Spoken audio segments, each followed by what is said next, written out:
said, I'm Monica Smith. I'm a club historian, and every month I give a talk about various things. I'm always happy to take suggestions for future talks. So if there's something you'd like me to talk about, let me know.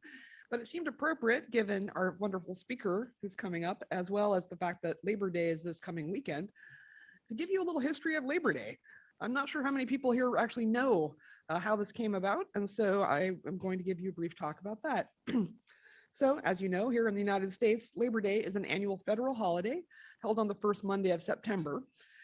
The holiday is rooted in the 19th century when labor activists began pushing for a federal holiday to recognize the contributions of the working classes. This is also a big time of labor strikes and other unrest in this country. Today, it generally marks the end of summer and the beginning of school, or at least in my era. Schools seem to start earlier and earlier now.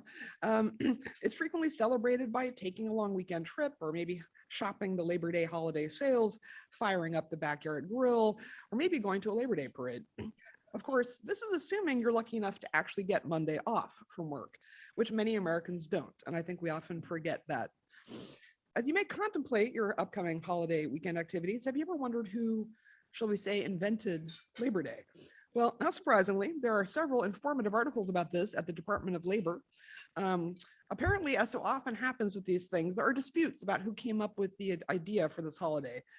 The Department of Labor acknowledges two men with coincidentally similar names, but no relation, Peter J. McGuire and Matthew Mugwire. Each have received credit for suggesting a federal holiday to honor American workers. Both of these men were well-respected union leaders within the New York, New Jersey region in the 1880s, which is a very active period, as I said, in the US labor rights movement. Peter McGuire founded the United Brotherhood of Carpenters and co-founded with Samuel Gompers the American Federation of Labor, which is better known simply as the AFL. Matthew McGuire served as a secretary of Local 344 of the International Association of Machinists in Paterson, New Jersey, and was also the secretary of the Central Labor Union of New York.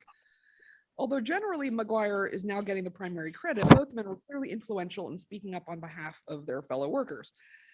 So the Central Labor Union of New York held the very first Labor Day celebration on September 5th, 1882.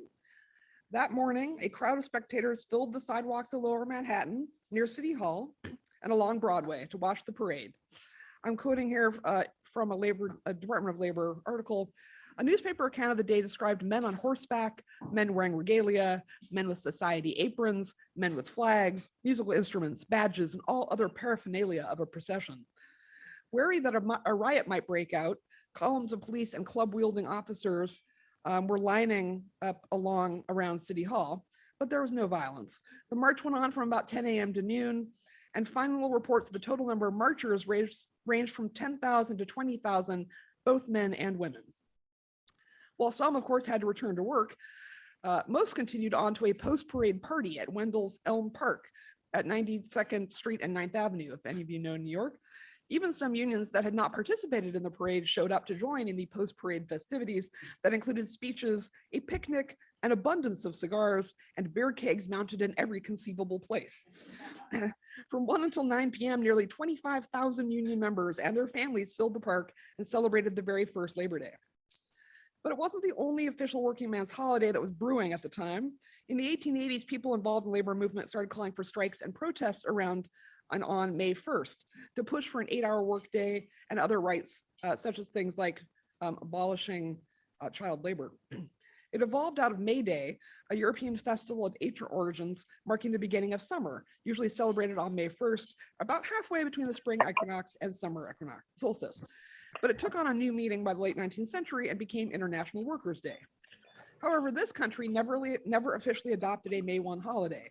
Instead, New York's Labor Day tradition quickly spread across the US as state governments began to officially put the holiday on their calendars.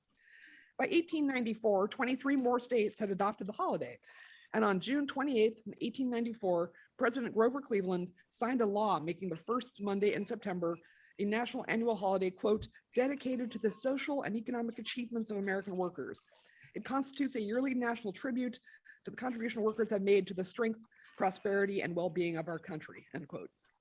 According to the New Jersey Historical Society, after President Cleveland signed the law, the Paterson Morning Call published an opinion piece stating that, quote, the souvenir pen should go to Alderman Matthew McGuire of the city, who is the undisputed author of Labor Day as a holiday.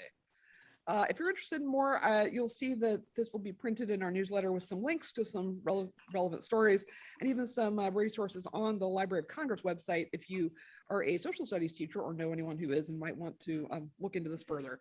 But with that, happy Labor Day. Thank you.